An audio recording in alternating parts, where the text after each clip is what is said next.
Hey everyone, Freak here on the Summoners Rift team, and I've been told that our pro players have suggestions or comments or questions, so we're going to pull them at random. Some were able to attach their names, some were not. We'll see how this one goes. First up, Summit says, I love top Zach. I'm glad you should play him. I think I actually would have fit this comp better than Gnar in the game I'm watching right now, so, consider that. All right, next up, Fudge says the game is very balanced right now. Good job. Well, Fudge, I appreciate that. I do think we have a little bit too much bot lane fiesta going on, and I think AD carries are a bit OP, but I'm glad you're liking the game, Fudge, so thanks very much. Well, next one is, I miss Ardent Sensor. I think the item is not horrible for what it's worth right now. The difficulty here is if Janna really, really likes gold or Lulu really likes gold, are we back to like Janna, Lulu solo lanes, and it's like top lane plays Enchanter, jungle plays Enchanter, mid plays Enchanter, and it's like just about the AD carry. That's extreme, but if we go too hard, right, I don't think that's a good world for the game where 3 Enchanter teams are optimal gameplay. I think that's pretty bad for the game overall.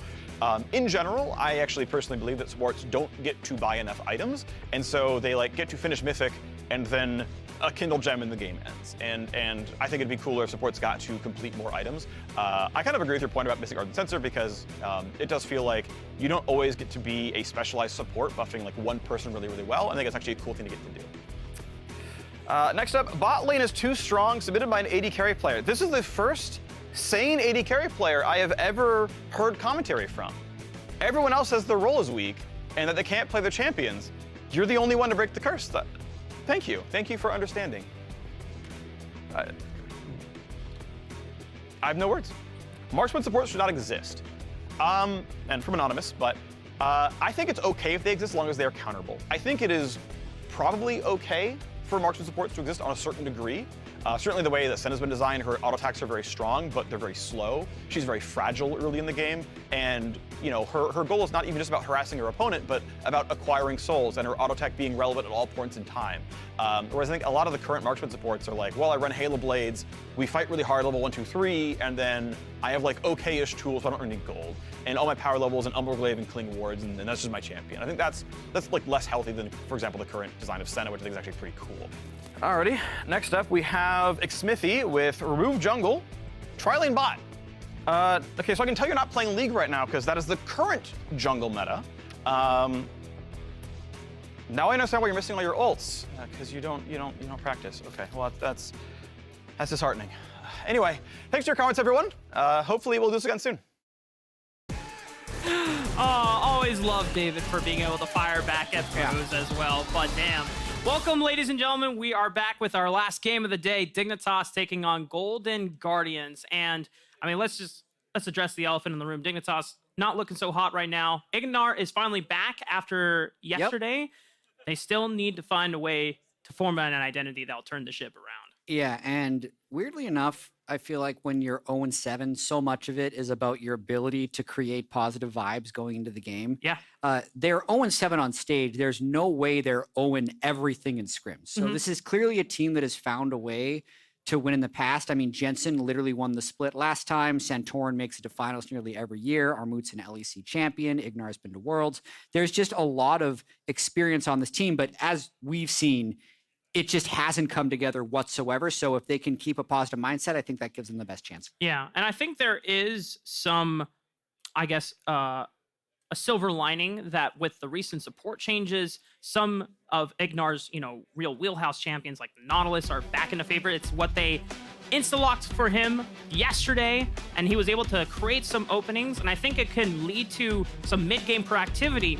But when you look on the other side of Golden Guardians, one of the big strengths that they've recently started excelling in as of last week is 2v2 dominance. Stixxay and huhi getting isolated solo kills on their own back-to-back games. Man, they have looked so good since they started 0-4. We got to chat with huhi and Licorice yesterday, actually, when we taped that power ranking analyst segment just now. And it wasn't a great start.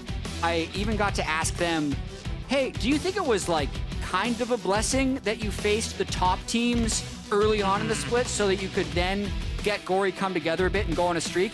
And his answer was like very quickly no. Because, well, one, starting 0-4 sucks, but two, they actually have the expectation that if they had Gori, they would have just beaten those teams, right? So they definitely have a winning mindset at the moment, and they kept that after the 0-4 start. I think it just goes to show back to, you know, when Inero has spoken to, I think, Travis last week. Like, are you concerned about the 0-4 start? It's like, no. And it's like, well, do you expect your team to still do well? Absolutely. I mean, these guys, it's taken a while to kind of come together, but obviously Gori not being there for the first week and then not really having the best performance second week because they had only had him for a couple days. Once you got to see that third week come alive, we got to see makings of why Gori was so hyped up for this roster, and Stixxay and huhi kind of bringing everything together, which all leads to River being such an adaptable and on-the-fly intelligent jungler for this team. And he's still not giving me Jarvan. Damn. He was the Jarvan man on Dignitas in Summer Split of 2022, but I understand the Sejuani early on just picked that front tank. It's also Santorin's most played so far. Santorin has played it 4 of 7 games. So very understandable first pick for the Guardians. Ooh. A Zeri lock-in for spawn. So this is... You're going to have to double-check some stats for me, Mr. Jatt stat, man. Okay. Is this Spawn's first Zeri game of the split? It is his second. Okay, it's his second. Okay. So normally, what Dignitas have been trying to prioritize around is, in the beginning, they were trying to give Spawn some early game dominant champions so that they could hedge a lot of his laning weaknesses that we kind of knew him for during the Academy and Challenger scene. And especially in this pool of AD carries that is just so stacked beyond all belief, it is understandable that you need to get him through that early game stage before he can really shine in what we saw on the Academy stage in those team fights. So if you give him something like Zeri, Dignitas need to find a plan that gets him through that stage and gets him to the team fighting. And if they end up locking this Lulu, it is very much what other teams have done, and it is something that could outscale. But I'm looking at IgNar here, and thank goodness for Games of Legends, because it has every game that he's ever played. He's played 468 games that are here, and 7 of them have been on Lulu. Only 7. Yeah, so it's like his 20th most played champion. It's clearly meta right now. Everyone knows IgNar as the melee engage guy, but they're clearly playing to the meta right now, and it's not a combo that is supposed to win lane against the Lucian Nami. Yeah. So either Santorin is going to have to pull something off early for them, or they're going to have to get lucky in later team fights. Honestly, I thought this was going to be the opposite of what Dignitas were going to do. I figured, considering the performances from the bottom side of the map, Dignitas were just going to bail and say, Spawn, good luck, buddy. We're going to give you something weak side, defend for yourself with, which is what they did yesterday. Yep. Xayah Nautilus setup is not necessarily known for being a kill lane. Xayah, you're just saying, all right, peel yourself with Featherstorm, and then good luck, we're going to try to win the game by ourselves. But Dignitas now maybe putting a little bit more faith into giving Spawn a little bit of that agency. Yeah, it has been an incredibly rough start of the Spring Split for Spawn. And whoever has been his lane partner, Biofrost for 6 games, IgNar for 1, and so many tanks being banned away. A lot of this game could end up being frontline.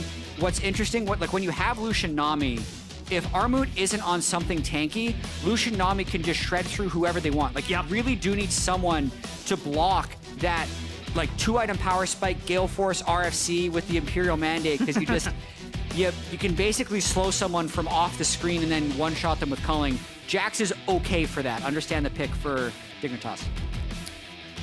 Not necessarily the front line that you would expect traditionally, but maybe it can fulfill the job. Maybe it can give some other avenues for Dignitas to succeed if all the eggs in the basket for the bot lane does not go their way. Meanwhile, Golden Guardians, as you've already called out, the Lucian and Nami lane, Golden Guardians already confident in their 2v2 laning prowess. Oh. Whoa! Hold up, Lee Sin! We got a Lee Sin! Let's go! We got a Sejuani top and a Lee Sin jungle, most likely. That's how this is going to play out. He was changed on the patch. He now has total AP ratio on some of his spells, so he's going to be a little bit buffed and a little bit better scaling. Slightly more lethal on this patch, as you called it already. What? Oh, man. Okay, there we go. Okay, well, I mean, this is fantastic. You have such a potent kill combo now with Lee Sin and Akali. When they're both level 6, if you're roaming and you're skirmishing, you do not want to face them head up first. You have got to be careful around River and Gori. I will say, though, this is just like a 4-5 Victor or a Zeri angle. Like, if Jensen just picks a control mage and Golden Guardians doesn't take over this game early, they're short range, they have a ton of melees, and Jensen could carry this game. Oh boy. So he's gone full skill matchup against the Akali. Still something that can punish squishy targets, but in a much different way. Did you see his face? I was like, nah, give me the LeBlanc. I'm gonna throw down against this guy. I'm not gonna let him push me around. Dude, Jensen is tired of losing. He wants to carry this one. Let's go. I love seeing the fire out of a team that is not performing well, because even when the teams that are not doing so hot, you never want to underestimate them when their backs are pushed up against the wall, because that is when they have the least amount to lose.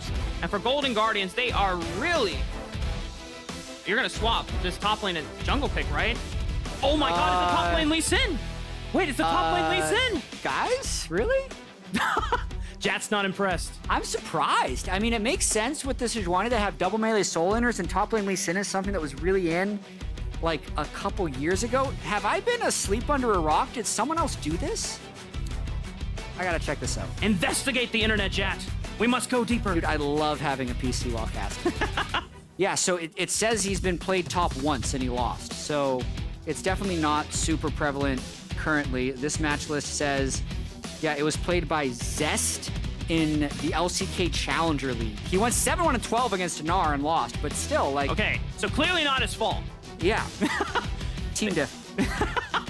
Happens. Man. It does sound like some like developmental league dark tag. Something that maybe either in the LCK Challenger League or even the North American Challenger League, which you can catch on weekends. As we head into our last game of the day of this Super Week, Golden Guardians against Dignitas with, I mean, this surprise top lane Lee Sin. I am really curious now how they want to play around this. I mean, because I almost imagine you just want to force 2v2s all the time. Yeah, I really want to see the path that he ends up going. So he's gone Conqueror. I'm just scrambling here. You could go Eclipse. That's the highest win rate item I see, but most likely he's just going to go Gore Drinker and be a bit of a bruiser. Sure. Which is generally how you would play him when he was more in meta. Can't wait to see it. God. I've been waiting the entire 4 weeks of the Spring Split to cast some freaking Lee Sin, man. We've just been, even though it's not in the jungle, I'm still happy to see one of my most played and one of my favorite champs of all time finally on the Rift. So Licorice, don't let me down. I want to see some sick insects. Man, so often the 5th game of the day is like this sleeper game, but I'm just looking at the champions and they are so skill expressive. Like everyone is going to be flying around this game. In a bit. They got to get items and abilities first. Yeah, we're still chilling for the first few minutes of the game, but I mean, the volatility has been amped up this game already. That's one of the things about Lee Sin in a solo lane. You have so much control, just being able to start and max E first. Just being able to both harass and clear minion waves at the same time. Yeah, I'm pulling up the exact patch note just so we're more well informed on what happened. Apologies that I really was not expecting to see Lee Sin top. You know, the funny thing is when we had lunch with Freak earlier this week, I thanked him for the Lee Sin buffs. You did? Yeah. And lo and behold, we finally get a Lee Sin to pay off dividends here on the LCS stage. So far, checking in. Oh. He's shoving the wave in, trying to push him out. W for the shield, E for the wave clear. Got to be a little careful about an early Vi gank, but it looks like he's pathing the other way. That's why he's going to leave the lane now and probably put a ward down. So yeah, the bonus AD ratio on Sonic Wave went up 0.1. That's not huge. Resonating Strike also 0.1, so just a 0.2 overall, like burst if you're building AD. Yep. But the biggest change is that his Tempest, his E, now has a total AD ratio instead of a bonus AD ratio. Yeah. And the base damage has been changed overall. Definitely favoring more fighter bruiser builds rather than just full AD lethality. Yeah, exactly. So that's more likely to go Gore Drinker than I think, based on this list. Cool. We'll see it. Yeah. I was getting a little mad sciencey here and thinking if there's any other mythic items that you could go. But I mean, I'm pretty sure Gore Drinker has usually just been Bruiser Lee Sin's best item in the past. I mean, maybe with the way the Black Cleaver has been super good, maybe you could rush it as a first item, but I don't know if you necessarily need the sustain as much early on as you do. Yeah, and this is also just like, it's definitely something they're trying to surprise Armut with. Sure. Because they already had the Sejuani locked in, they saw the Jax, like this is their counter pick to it. Santorin also making some visits bottom lane early on in the game, even just to buy them space. Because honestly, if the Zeri Lulu does get going in this game, that is one of Dignitas' win conditions. Yeah, and already Santorin, just the way he's been pathing has been covering and protecting Spawn and IgNar as they make this push against Stixxay and huhi. We already know off of their performance last week that they've been dominant in the laning phase. So far, Spawn and IgNar are doing just fine. Your goal is not necessarily to win this lane, you just need to survive and you need to be able to at least go even. The fact that they're slightly going up is still a win for Spawn and IgNar. Yeah, there's been, it's not every game. Yeah. But it feels like every game where Spawn is getting killed under his turret. That just cannot happen, especially in this meta. All the top teams you look at are the teams that have their AD carries performing. Yep. Because so much of it is about getting this advantage bot lane, snowballing the game, and having your AD carry take over. And it just has not been possible for Dignitas so far this year. River's in the area, throws on the control ward, so both Spawn and IgNar now know that River is on the bottom side of the map, so they have to cede control for the moment. But thanks already to the early proactive members from Santorin, at least they have been given some defensive measures so that they can go even. Because as we said before, it's all about getting to the first item, getting to the second item without too much harassment, too much pressure from Stixxay and huhi. Yeah, I mean, Stixxay already burned through all of his health potions versus the Doran's Blade, but here we go. Nope. They don't see him? They see him. They definitely see him. He can see. All right, Licorice is just still being fine on the top side of the map. He burned through one ward trinket. That's an awkward place to recall for Spawn. Unfortunately, his reset is delayed by River, but I mean, they've gotten through the first few minutes of the game. No deaths to be had so far. This is massive plus for Dignitas, especially with the composition that they have in mind. Yeah, I don't think it's going to have a huge influence as they're trying to crash that wave, but Spawn can get back to the lane pretty fast. They going for a plate greed? huhi. No, just get a support item stacked up. 60 gold. Huge. Yeah, had to do that before Stixxay recalled, otherwise the item would have turned off. No ally proximity. Yeah. It's been a very quiet early game, and I know we were super hype about a lot of the volatile picks that have been drafted by both of these teams. The LeBlanc on one side, Lucian on the other, the Akali is one. It hasn't really been that bloodthirsty between both of these teams, and I'm not sure if that's really been a credit to Santorin, who has just been deflecting a lot of the early pressure that River has been looking for, or if River has just not been able to find some of those moments, or even necessarily needs to feel proactive in the early game. Yeah, and thinking about this more, this is possibly Dignitas' best chance to pick up a win so far. Like, I just see a lot of champions that if they get a couple kills would be able to take over the game. Spawn is one of them. Jensen's Akali is another one. Like, there's just, he can just maneuver his way around the Sejuani and really provide lethal damage onto the Lucian Nami at any stage in the game. So, Dignitas really good. And I was looking this up, yeah, 28-8 on LeBlanc. Of champions that he has played this much, it's his highest win rate pick. Damn. So the next, you have to go all the way down to a zillion, which is like an 85% win rate, but in much fewer games to find a pick he's found more success on. And it changes how Dignitas will want to operate in this incoming team fights, right? And as you called before, you wanted to see maybe, oh man, a Victor and Azir would slap right now. But the fact that he's on LeBlanc means that he gets flank pressure. He gets to look for assassination potential on Stixxay or huhi before a fight. We know what happens when a LeBlanc hits level 16 and you distortion over the wall and suddenly you don't have a support anymore. Yeah. Changes the dynamic of the game for sure. This is the issue though. Let's see if Golden Guardians can go for a dive. Spawn No. Jumped down. Success. Success! Look at that, Jatt! He's alive! Improvement! We're seeing growth from the side of Dignitas as Spawn and IgNar are able to survive under the bot lane turret pressure. Even River was in the area making sure that they could follow it up, but not enough health chunked off of the AD carry. No sums burned either. Spawn and IgNar are just riding this one out so far. All good, all good. really tense game. And thinking about the way Dignitas has made it here, they've actually had a couple games where it looked like they were in a winning condition. So they've had decent early games. Santorin has been able to pick up a lot of first bloods. Armut has been able to get some early advantages. It's about the cohesion as a team. Yeah. So there's still a lot that we have left to track in this game. And currently, Spawn and IgNar are kind of stuck on their turret. So it makes this Rift Herald very difficult to contest. No one is going to be able to move up and help. And I think River will be able to take it.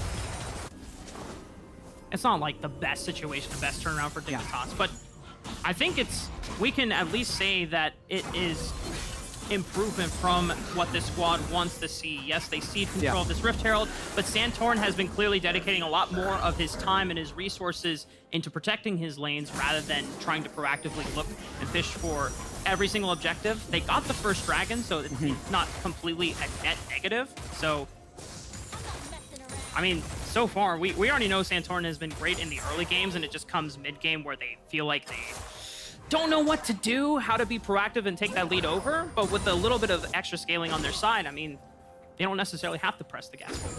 Yeah, and I do also wonder if there's a little bit of unconscious bias against Dignitas if you're Golden Guardians, thinking like, it is a super week, they won yesterday, they're playing 100 Thieves. Even in our conversations yesterday, it was kind of like, oh, you got to beat 100 Thieves to go 3-0. Like, this game was already over. That's right. But that's what you call a trap game, right? That's what FlyQuest ran into today, I think. A little bit against TSM, where you're just not mentally getting up for the game because so many teams have beaten Dignitas before. Like, do they pull out the Lee Sin against other teams? That's right. And is it going to be good or bad? We'll still have to see. But this game is very close and very competitive currently. River is set up on the bottom side of the map. I don't think he's been spotted since he has been hugging the walls inside. Huhi's the only one that shows himself traversing through the river. But they don't know for sure as River decides that there's nothing to be found, whereas Jensen would look for a dive with Armut onto Licorice. Oh, yeah. Dragon's Rage not even gonna be enough. That's first blood over to the Fed LeBlanc. And Dignitas Spawn is gonna clip on a kill as well. Huhi was caught out by Santorin. Yeah, and there's just no coordination from Golden Guardians at the moment. Kill and 2 plates over for Jensen, and a teleport needs to be burned just to defend. So just Huhi completely in the river, not expecting the play to happen. It's Dignitas who is on the ball at the moment, and getting that kill onto the 2 most important players in the game is huge. Dignitas already with a bounce back of a lead. The last time that we saw a great lead like this from Dignitas, I want to say it was week 2 against Immortals. And unfortunately for them, Immortals was able to kind of wait out and stall out to the point where they found their way back in. But Dignitas, if they can capitalize, if they can grow and improve and learn from all the games that they have played so far in the Spring Split and build upon, I mean, this is a way to bounce back in a super week. Yeah, there is an element of playing the long game. I've spoken with Dignitas' GM, and he said he's trying not to overreact off of early spring results, and it's definitely about scaling up towards summer, but that's a long ways away. This was just a perfect dive. They get the stun before the kick is able to block anything realistic, and then also getting the kill over the LeBlanc, I think, is important. And here, like, Huhi's just killing a control ward. He was kind of gambling that Sejuani would be shadowing there. The recall completes, though. Dignitas calls the bluff, and it actually is just Nami alone in the river. Almost unfortunate for Golden Guardians that the timing of Santorin being in the area did not come until after River had completed the recall. But for Dignitas, they're going to take any chance that they can get. And because Jensen was already calmed by Golden Guardians that he was coming towards the top side of the area, Licorice has to back off, giving more pressure over to Armut. Spawn and IgNar are now left to fend for themselves under the tower. Gori is in the area as well, but Santorin alone is going to allow Dignitas' bot lane to still survive amidst the pressure. Just trying to get gold onto a win condition.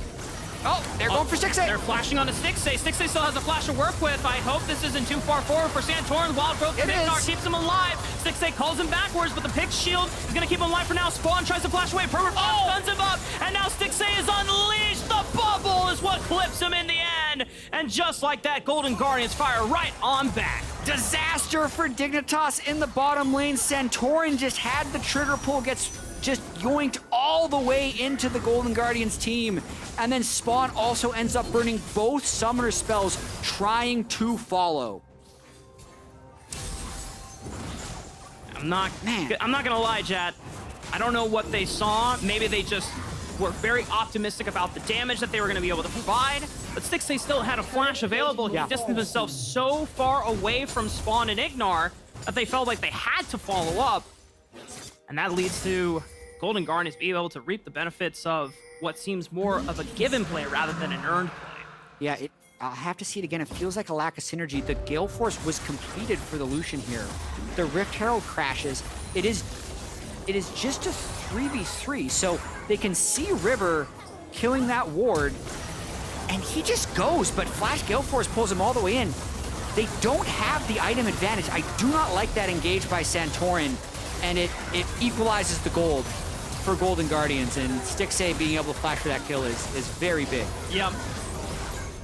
Almost seems counterintuitive to be able to deflect all that much, and then to think, okay, well now we take the fight. It's like, what? Aren't you guys cool with just riding out the wave? But I mean, look at top lane. Yeah. Armut smashing with Jensen. Yeah, Sunderer completed. Your LeBlanc has a kill. Their turret is no longer under threat. But you can also understand it, like, you're 0-7, you in this mindset that you got to make plays happen. Sure.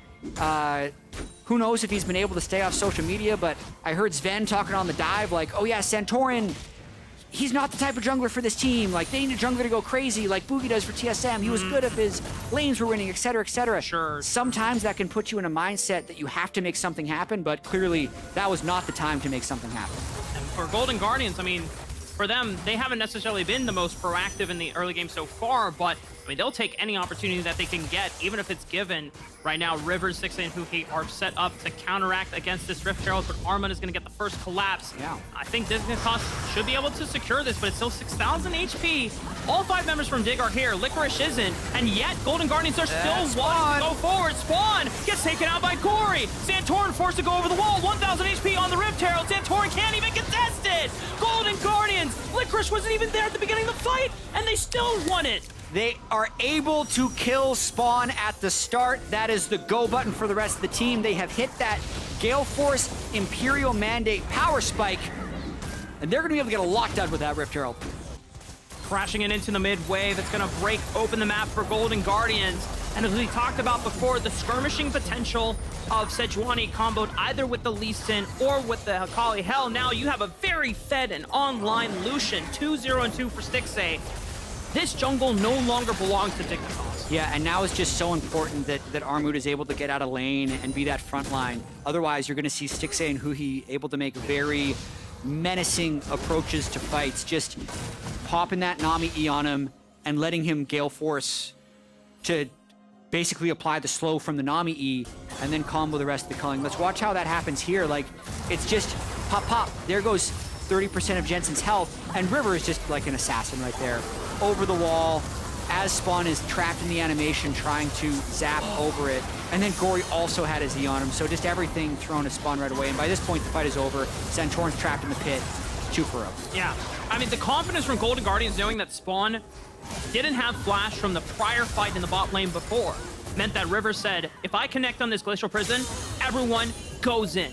And it's just that simple for Golden Guardians. Now 2,000 gold ahead. Sneaky. Hi! Hello!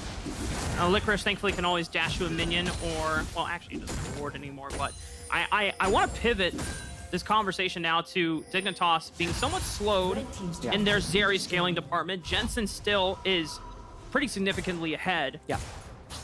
How does Dignitas now manufacture a comeback lead with Jensen as the spear point? It is hard, because I think in order for LeBlanc to have success, they need to be able to push one of the side lanes and get him over there. So like if Jensen can actually, let's say he can push Akali in here, he could like make an entrance through the jungle. Sure. So the next dragon fight, you know, he can get him behind the Lucian and maybe like make something happen. But currently, they don't necessarily have like many things pushed here. So if all Golden Guardians does is just like set up in the river in my amazing art here, then it's just beautiful. Jensen can't make an entrance. So they need to find a way to get pushed somewhere. They probably need to use Jax to do that because of his advantage, and then Jensen can kind of shadow behind it, and that's maybe a way they make a play. you would have to do it off a time where the top wave is massively shoved and then immediately book Armut towards the bottom side of the map in preparation. So it looks like they're doing the groundwork so far, at least getting topside control, but the Dragon's about to spawn in 10 seconds. Dignitas are nowhere near. Yeah. So that says to me that they're just completely forfeiting control. Possibly, and I realize I used a lot of words to basically just say, play through Jax. Because... You know what? That is a caster skill right there. Yeah, play through Jax. Is Jax here? We're not playing here. Golden Guardians gets the trick. Well, as you said, they're going to still continue playing and put faith into Armut's Jax with the lead that Jensen has invested in so far. Licorice is the only one defending. At least it gives jungle control. And with Baron spawning in the next minute, could they get crazy? Could they just look for Baron as a way to pressure and force Golden Guardians into them? Probably not. LeBlanc is too slow at Baron. Zeri doesn't necessarily have the items yet. Jax is okay, but I just think their Baron is too slow at the moment. But they could still try and get a pick there. Like, if they get 2 or 3 kills, then just because it's going to be 20 minutes, that's a way to turn the game. And that's really just Santorin finding the correct angle, if it even presents itself, since Golden Guardians is ahead. Yeah. Still slow and steady for the side of Dignitas, whereas Golden Guardians feeling very, very grateful for the way that the lead has pandered around, but also just being super decisive. Wow, the Glacial Prison still connected! Oh no, Jensen gets called down by Stixxay, and Golden Guardians gonna continue pushing this lead. This tower is also gone. Man, that first pick, Sejuani, River is on point, 100% kill participation between him and Stixxay huhi. This win streak has really been super powered by the Golden Guardians bottom lane. huhi's one player of the game, Stixxay's one player of the games. They're nearly perfect this game so far, and they have the power, right? They got the Gale Force Imperial Mandate, they also have the Quick Blade, so he is just firing on all cylinders. And it's just awesome to see the confidence level from Stixxay and huhi really just surge out of nowhere. I think during the first week, there's a time where Stixxay and huhi were the ones feeling the pressure of the stronger bot lanes in the league, but they bounced back with such great ferocity. Stixxay usually picking up a solo kill, even if it didn't happen 2v2 isolated this game. They capitalized on what Dignitas gave them, and they have just run away with the ball so far. And if they win this game, because of the FlyQuest loss, Golden Guardians would have the largest active win streak in the LCS. Oh, shit. 4 games win streak would be the most. Currently, them and EG are both on a 3-game win streak. So, just goes to speak about how well their turnaround has gone. Currently, there he is. Oh. The scary 4-rider. You don't want to mess with River at this point in the game. Radiant Virtue already completed. Extremely tanky. As soon as they throw out that Glacial Prison, a lot of team fight power with the healing, as they are just setting up complete control as Gori wants to go for the solo kill. Gori. Oh my god, he still has perfect execution. Jensen is forced to go back, but he's got nowhere to go. God damn, Gori, that was beautiful. That was huge. They completely shut down Jensen in the side lane.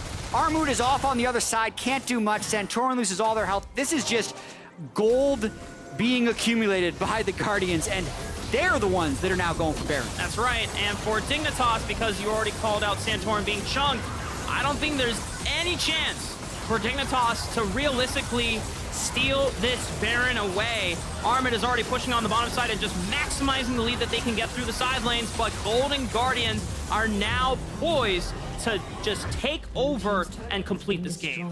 Yeah, definitely. We had some questions about the Lee Sin early, but the rest of the draft seems to be doing very well.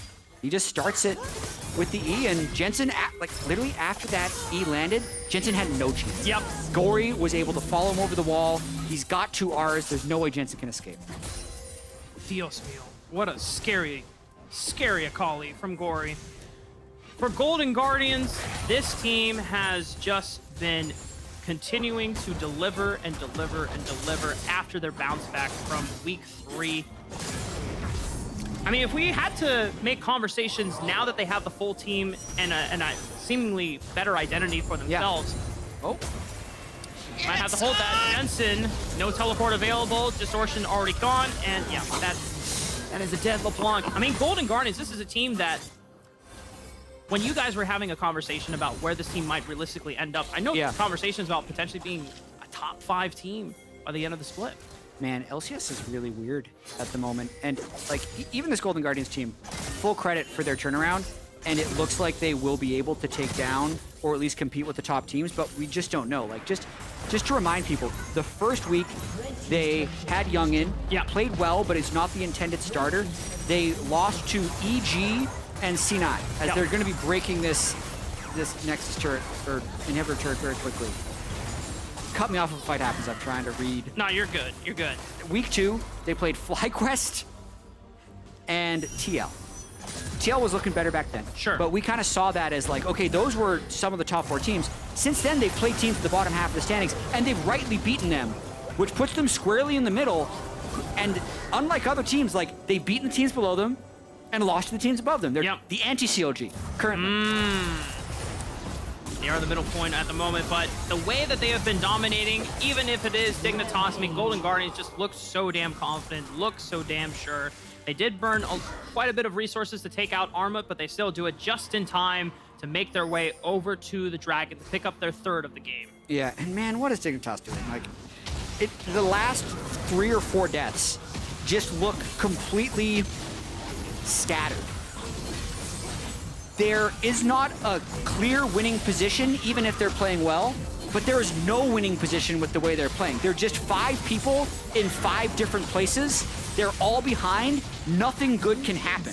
Like, they need to at least have 2 people together or 3 people together somewhere on the map. Like, look, there's just 4 people completely spread out on the map right now. Sure. And that's been like a consistent thing the last 4 minutes, so they're making it very easy for Golden Guardians. Yeah, I mean, Golden Guardians, they're definitely a team that is not going to shy away from taking a dominant victory if you are going to give it to them. Like, I think what Golden Guardians have done extremely well is, even if they don't manufacture leads for themselves, they're one of the swiftest ones to punish a team that is being somewhat reckless with their position. But IgNar and Spawn say, you know what?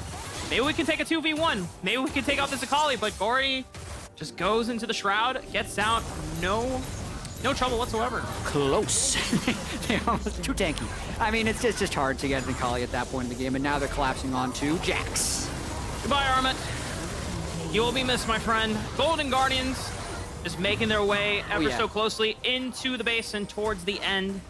Dignitas are just holding on to the very grasp of this base, and Golden Guardians just making do on the promise ever since their very first content video aired, where they addressed everyone not so politely with a very strong message. Golden Guardians are continuing to deliver as they have now taken out 2 inhibitors in the base of Dignitas. Yeah, just gonna go spend their piles of money in base, most likely, and then continue to carry on in the game. Tons of compliments for the way Golden Guardians have been playing. Even in the games that they lost early on in the year, they were playing well. We said many times in the lounge that they were, quote, like, the best 0-3 team in the league, or the best 0-2 team in the league, and that wasn't meant as like a backhanded compliment. It was just they were playing well, and we did actually expect this team to bounce back. And it's impressive to do it consistently. Best of ones are very variable, and this is now their 4th, like, solid win in a row. Makes me very excited for that 100 Thieves game tomorrow, because 100 Thieves is having a bad week. So Golden Guardians, if they win that, will have the 3-0 to 100 Thieves 0-3. That'll be something. And it would be a massive swing as we are closing down on the halfway point of the Spring Split, where we'll be finishing out our first round robin. Golden Guardians will be poised to make a huge swing with the momentum that they have garnered at the tail end of the round robin, and maybe gives them that confidence needed to go and rematch against the teams that they lost to in the first opening weeks of the split. Yep, just making the rounds, trying to get this 3rd inhibitor down at the moment. Gori can threaten flank and also damage on those inhibitor turrets. River can literally just stand there because he's super tanky. And we'll see if Dig tries to make an engage. It's mostly a suicidal engage if they go for it. I like how slow Golden Guardians is playing this. Yeah, being careful with their lead. They know that they just want to close this one out cleanly. I mean, just like that. Beauty. No Vi ultimate available now for Dignitas, so they have no way to engage, and good God! Look away from the screen, Jatt, turn off the monitor! This is not safe for a family-friendly stream anymore! Golden Guardians are slaughtering Dignitas! Spawn is trying to stand tall and fire right on back. But all you can do as a Zeri is just hope and pray that Golden Guardians show mercy. Spawn is doing everything that he can, but it's still not enough damage. Yeah! That's why he picked Lee Sin. Licorice goes and kicks him in the face, kicks him out of the game. Golden Guardians close it out. 14 kills to 3. Solid end of the game for Golden Guardians, moving to 4-4. Another tough loss for Dignitas, but I'm really looking forward to seeing that Golden Guardians 100 Thieves matchup tomorrow. Yes, sir. Golden Guardians, man, oh man, ever since the beginning of week 3, this team has found their rhythm, they have found their groove, and they are moving through each and every single one of these games. They look good. Yeah. Really good vibes going on in that team. They talked about how difficult it actually is to start 0-4. Stixxay joked about huhi being toxic.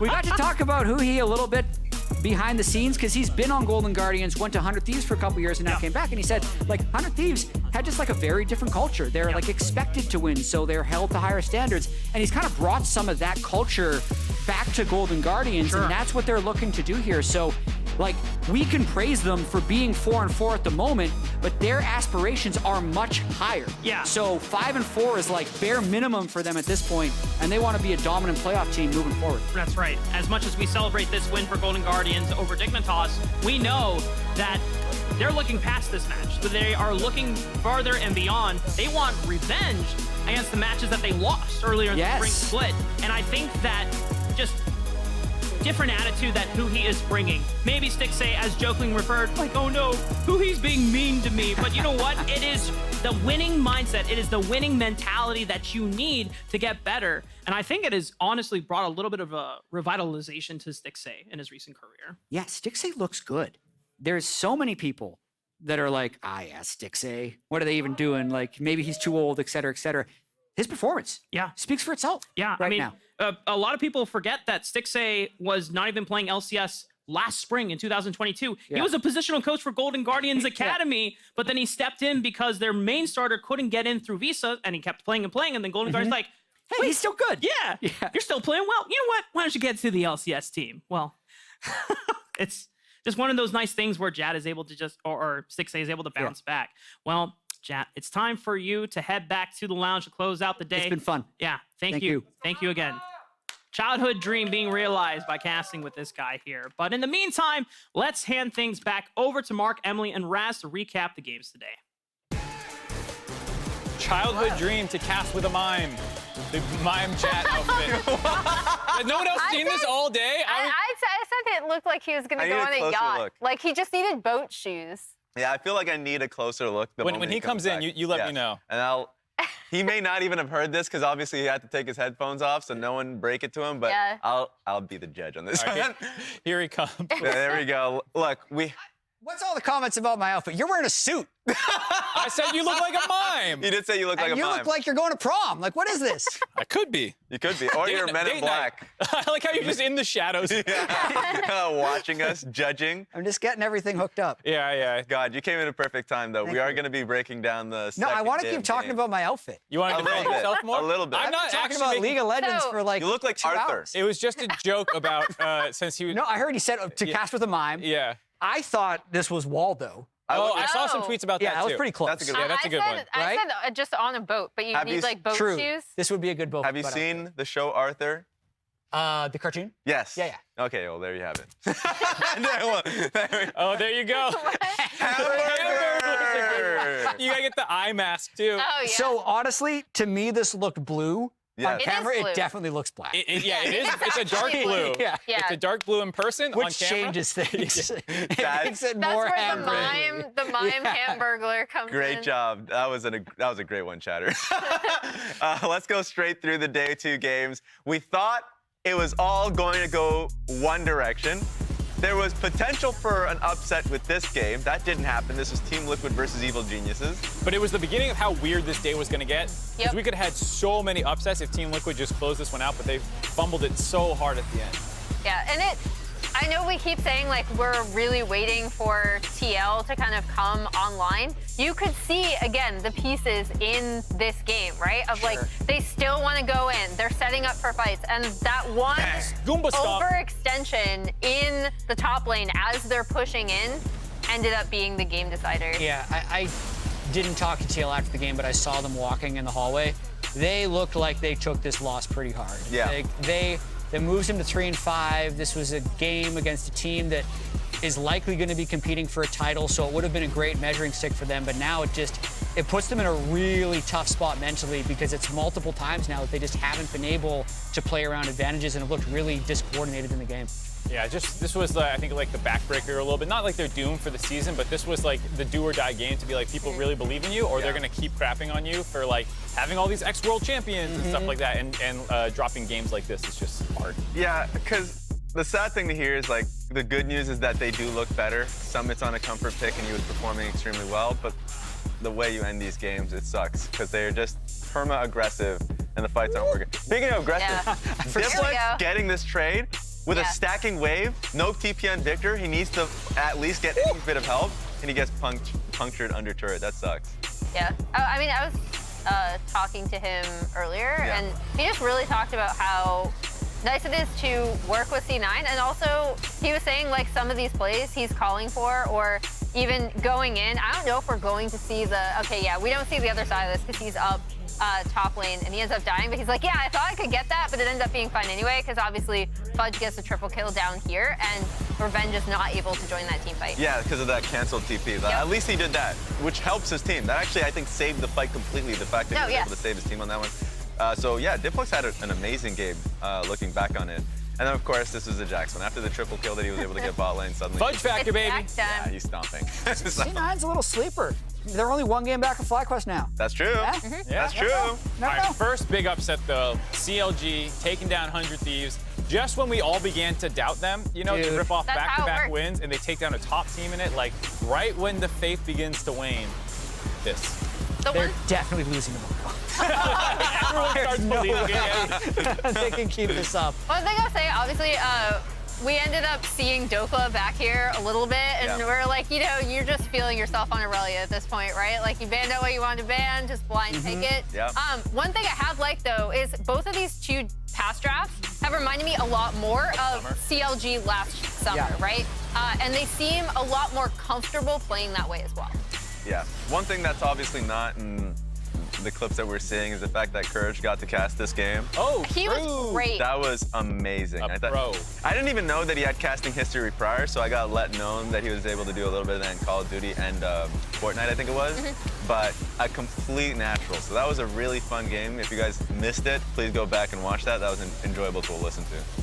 Oh boy. The FlyQuest handed their first loss. The Infinite HP Cho'Gath. Solo 050 Cho'Gath. Dude, Solo the Bounty Hunter, man. He's getting bigger and bigger. It was so funny watching at the end. Prince, everyone was memeing his lack of cut down this game. Felt pretty bad. Oh, I didn't even notice that. That makes sense. He was doing nothing. Yep. Yeah, he could have done more. All right, I'm gonna shout out Maple. Because I legit think his Talia is amazing. He knows the exact kind of zone control with the Cho'Gath on top of that too, with Rupture. It's such a good combination. And also with Chimes Rakan, it looked really good. Yeah, I thought he did incredibly well. I know we're going on to the next game, but because that last one was so damn fun, like that was the game of the week / split. That honestly, TSM's consistently playing towards front-to-back team fighting comps, and it's really showing. Like that they are getting better and better at that, and you have to respect their ability to team fight. So that's good to see. Yeah, Neo as well had a good game. I think people have started to criticize him, but that was a pretty solid performance in that kind of front-to-back style that you're talking about. This was another W over Dignitas, unfortunately. Yes. Did you guys do your player of the game votes? I did not. I didn't get asked for one. I don't think I did. I didn't either, actually. Wow. Let me think. I might have been busy with something else. Kidding me, guys? We weren't asked, all right? Look, there was a lot of moving pieces. You were one of the moving pieces. I just asked. Who would you vote for? I haven't voted yet. I was moving. We'll figure it out after get it. this. Okay, fair enough. I vote Stixxay. Yeah. Why not? I mean, because he won the game. I'm actually gonna. Yeah. It's Stixxay or River. Yeah. I thought one or the River other. did. We'll lock. Oh, don't show us this! You had to bring this one up, It aimed producers. so All well. according to Keikaku. I mean, That's a W in my book, right? None of us are ahead of I did win the another. best of 5. That's all. That's 3 out of always 5. the goal. 3 out of 5. That's Winning true. record. Yes. True. We take those. I mean, T1 did a bunch of like 2-1s and people still call them undefeated. So this is an undefeated day for us. Yeah, I see won that. Obvious, I like the obviously. massaging of facts here.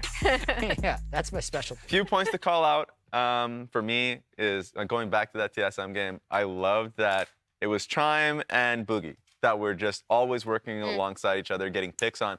The one who was the victim on that one was Spica. Spica was getting caught out a lot by the Vi Rakan duo. So it's just something that they are unafraid to take those fights, and they will always bring in the members so they feel like they'll have the numbers advantage or even. So like that's something we should be happy to look forward to.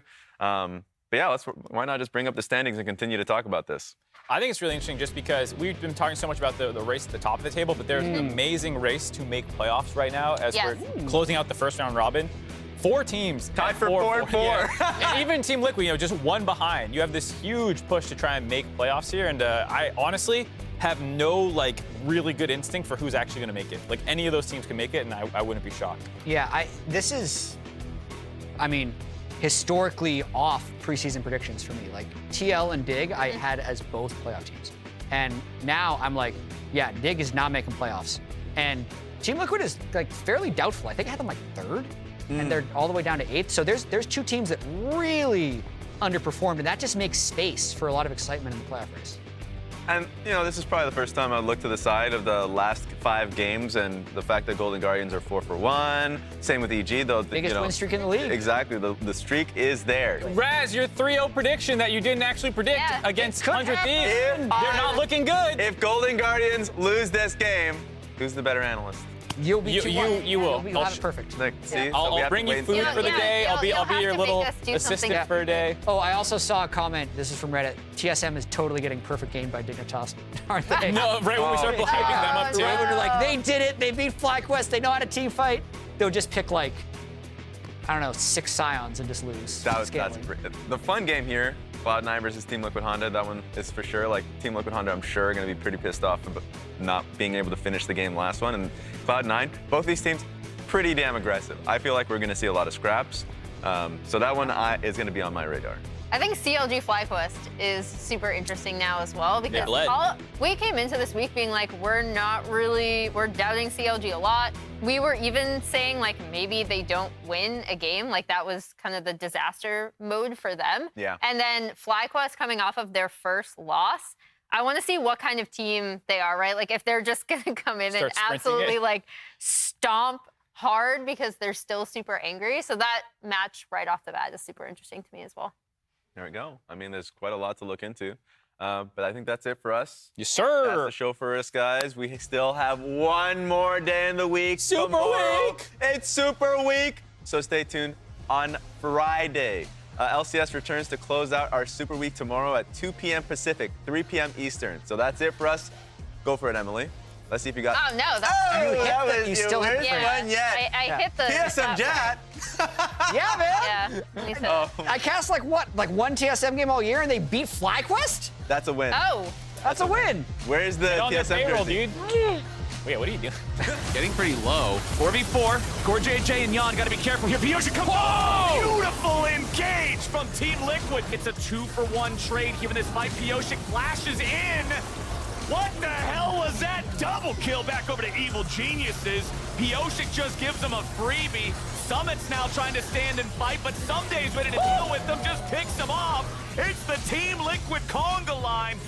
Could be pretty dicey, and they're gonna look for a Blaze Olive. Deflex goes in, flash into the twisted advance. Bramble smash for the first blood. Yeah, flexing a bit here on Tactical, who's gotta be careful. Tactical and Fleshy both lost half HP to Fudge, and he just goes right back in looking for the kill, but he doesn't quite have the damage he needs to find it. Flashes back away as Ven keeps trying to support him, and Fudge grabs the kill on Kenvi. Now Tactical stuck in the alcove, and he's gonna be the last man alive. It's a double kill over to Fudge. It's a triple kill over to Fudge. Luger making sure that he's got a little bit more power than Double Lift directly right goes now. Let's see what Fox. they can find. They're ready to go for a 4v3, and it's CLG looking for Double Lift. Contracts wants to take him out. He's nearly got him. There's the ball breaker. He'll break his face. Which is almost impossible to come back from as theirs goes Dokla. Dokla's ready into the back line, and he jumps onto everybody. Now he's going to be focused fire, but it will not matter because Double Lift is already down. That's the AD carry. That's the Zeri. That's got to be it.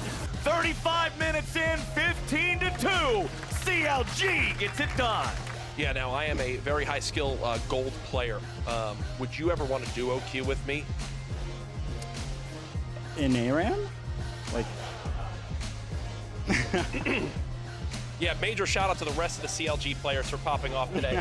Weaver's wall from Maple cuts off Impact from the rest of the team, but Impact is just fine. Single manning all 4 of these members. Are they even doing damage to him, Jatt? I don't think so. Impact turns it all around. Boogie's gonna throw his life in there for just one last chance. Chime gets a knock up on the Prince, but he still is gonna get excited. Throws up the Super Mega Death Rocket. Boogie is forced out of the fight. TSM, they have Feast and they have Smite, but they're gonna turn on the Impact instead. Prince, look at Chime, look at Chime. He looks for it, flashing right up to Prince. It delays his damage. Prince tries to reset, but he can't carry this one. TSM off the back of miraculous and incredible flaying.